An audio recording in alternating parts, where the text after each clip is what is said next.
Yellowstone Supervolcano's Old Faithful geyser could stop erupting. This is what a new study reveals. Yellowstone's most famous geyser, Old Faithful, erupts with regularity since it was discovered, basically. But it could go quiet thanks to climate change. This is what scientists have revealed. Kindly support my Patreon account because YouTube again has demonetized my channel. The daily posts are 5 videos daily, and they are totally different from what I have on my YouTube channel. Thank you so much for your support and that you find all my content so interesting. You'll find the Patreon account details in the description box below. Yellowstone is a supervolcano, one of the 20 some odd in the world, and it has 60% of the world's geysers located in Wyoming, Montana, and Idaho. Now, Old Faithful is one of Yellowstone's biggest geysers, and it's the most active in the park. And geysers like Old Faithful erupt whenever water and steam are trapped in a tight spot beneath the geyser's blowhole. But the regularity of the eruptions have become more infrequent in the past few decades. And scientists want to know why this is happening. In the 1950s, the interval between eruptions, IBE, was on average every 60 to 65 minutes. But since 2001, it erupts on average every 90 to 95 minutes. To understand why, researchers from U.S. Geological Survey, USGS, collected samples of mineralized wood from the mound which Old Faithful sits on, and the mound now is lifeless, as trees or plants cannot grow with the constant bombardment of scalding, alkali-rich water. The discovery of this mineralized wood means that at some point, trees did grow there.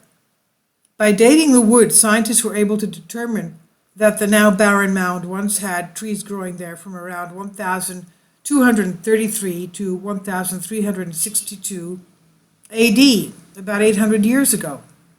USGS geologist Shaul Hurwitz told Science, quote, "When I submitted the samples for radiocarbon dating, I didn't know whether they would be hundreds or thousands of years old."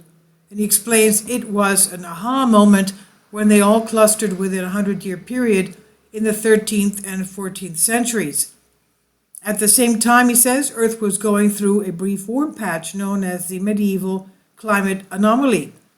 This led to droughts across the planet, including Yellowstone, where consequentially water failed to seep into the recharge system of the geysers. Paleoclimatologist Kathy Whitlock from Montana State University, who was not involved in this study, explained this very astonishing fact.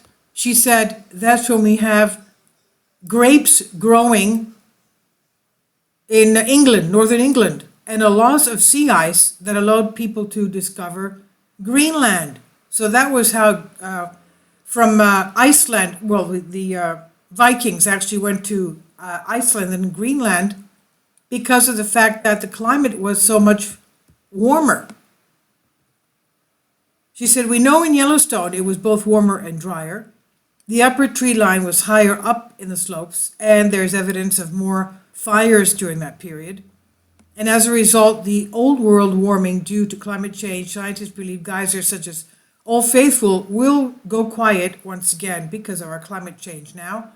The USGS scientists wrote in the journal Geophysical Review Letters, quote, "Climate models project increasingly severe droughts and large fires by mid-century, leading to a major transformation of Yellowstone's ecosystems. Periods of decreased precipitation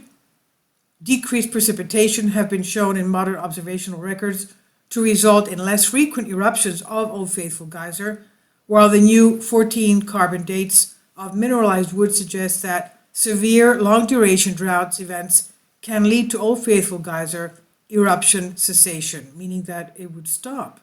This by Sean Martin on Express UK. Please leave your comments. I think this is really interesting.